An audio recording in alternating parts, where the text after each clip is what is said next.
Quem começou a boa obra é fiel pra terminar.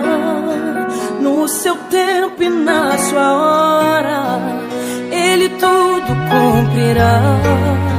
Passe os céus e passe a terra, sua palavra não vai passar. Caríssimos e caríssimas, eu sou o Daniel Nonato e agradeço a sua presença, a sua paciência, a sua, vamos dizer assim, audiência em nosso canal.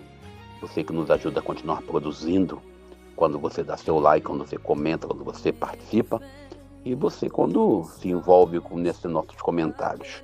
Primeiro, a gente não está aqui para dizer que nós temos toda a verdade sobre algum tema, é apenas uma opinião ou apenas uma reflexão. Então, se você não concorda comigo, muito obrigado por concordar. Se você discorda, muito obrigado por discordar. Mas o importante é você ouvir a gente aqui.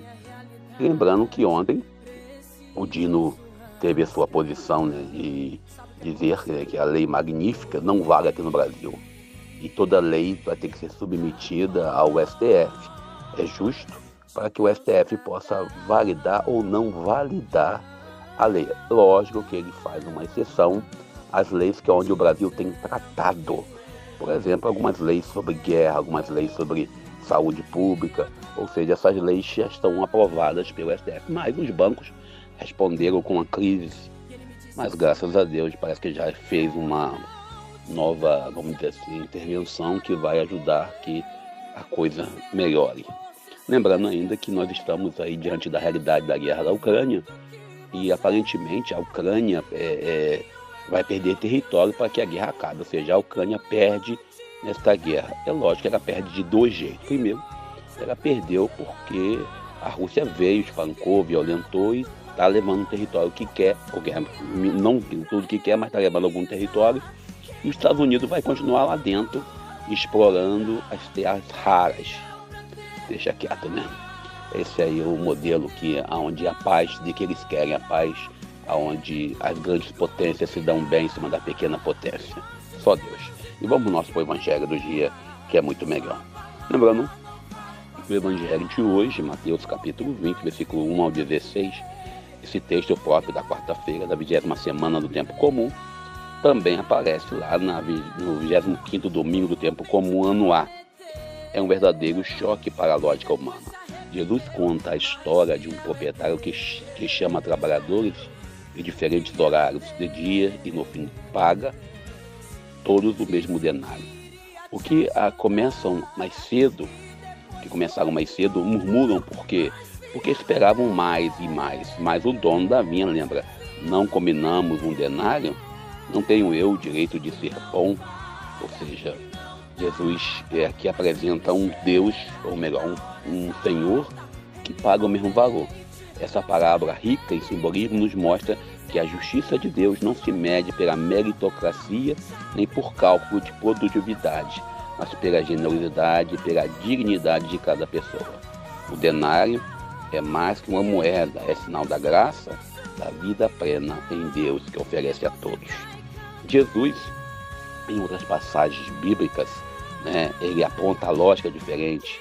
Na parábola do bom samaritano, Lucas 10, 25 ao 37, o que importa não é a posição social ou o tempo de serviço, mas a capacidade de compaixão. E no julgamento final, lá em Mateus 25, 31 a 46, a medida não é o acúmulo de obras visíveis, mas o amor concreto ao próximo. A lógica de Deus é sempre a graça da solidariedade, da misericórdia. No mundo atual que nós vivemos, essa história, essa parábola, questiona nossas relações de trabalho.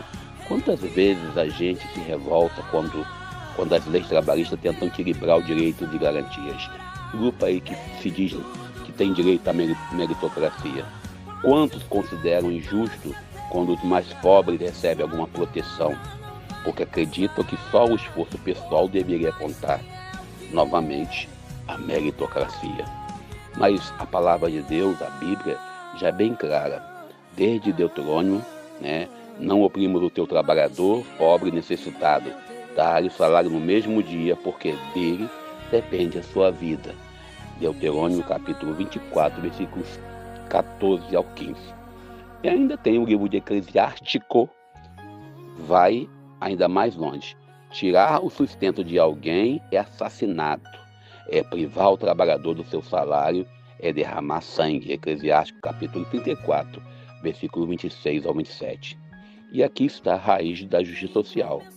A dignidade do trabalhador acima do cálculo econômico. Por exemplo, quando o nosso país fez a famosa, terrível reforma previdenciária em que os trabalhadores irão ter que pagar pedágio, irão ter que se aposentar com mais tempo de trabalho para se aposentar com 100%. Isso é um ridículo, mas foi aprovado no governo anterior. Essa palavra que denuncia as práticas desumanas que ainda persistem, como por exemplo a escala 6x1, 6 dias de trabalho seguido por apenas 1 de descanso. Até é legal, mas em algum contexto é uma prática muitas das vezes desrespeitosa com o corpo, com a saúde, a família e a vida comunitária. É a famosa regra. É legal, mas não deixa de ser imoral. E ainda o livro de Eclesiastes nos lembra: melhor uma mão cheia com descanso do que ambas cheias com trabalho e aflição de espírito, quando falamos da escala 6x1, Eclesiástico capítulo 4, versículo 6. O descanso do trabalhador não é luxo, é parte essencial da vida abençoada por Deus. Deus trabalhou e descansou no 7º dia. Então Deus trabalhou 6 dias direto. O contexto histórico, teológico é bem outro. Mas a escala 6x1 é uma escala que mata. A escala 6x1, quando aplicada de forma mecânica, ignora esse cuidado divino. Ela transforma o trabalhador em mera engrenagem de lucro, esquecendo que ele também é meio de santificação. O trabalho é serviço e construção do bem comum. O resultado: o trabalhador que faz a escala 6x1 sofre desgaste físico, adoecimento emocional, as famílias ficam desestruturadas, as comunidades, a prática de fé fica prejudicada e enfraquecida. A parábola de Jesus hoje também denuncia a ansiedade e o ressentimento que surge quando reduzimos o valor da vida ao retorno material e financeiro. A lógica da comparação nos manda olhar para a realidade que às vezes nos mata por dentro. Jesus adverte em Mateus 6,25: não vos preocupeis com a vossa vida, o que haver de comer ou beber, nem com o vosso corpo, quando há se divertir. A vida vale mais que a produção ou o salário. Olhando de forma teológica, essa parábola é um antídoto contra a teologia da prosperidade, contra a idolatria da produtividade da fé e do domínio. O Evangelho não é um contrato de meritocracia, mas um convite à gratuidade. Na patrística, já ouvimos falar com certeza e já ouvimos Santo Agostinho dizendo: não é a duração do trabalho que pesa, mas o amor com que se serve. E São Gregório de Nissa lembrava que a igualdade de pagamento revela a generosidade de Deus, que não contabiliza como nós.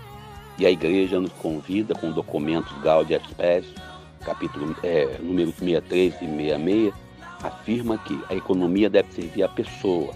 E Evangelho Gaudium denuncia a idolatria do mercado, que sacrifica a vida. E ainda, Fratelli Tutti, número 215, insiste que a fraternidade e o encontro não combina com a exploração social. Por isso, hoje a parábola do trabalhador, aí, capítulo 20, versículo 1 a 16 de Mateus, é uma parábola não apenas histórica e bonita, ela é uma denúncia profética contra toda a exploração. Ela nos lembra que Deus valoriza as pessoas, não a produtividade, que a vinda do Senhor é para todos e que ninguém deve ser descartado ou sobrecarregado no ritmo da colheita.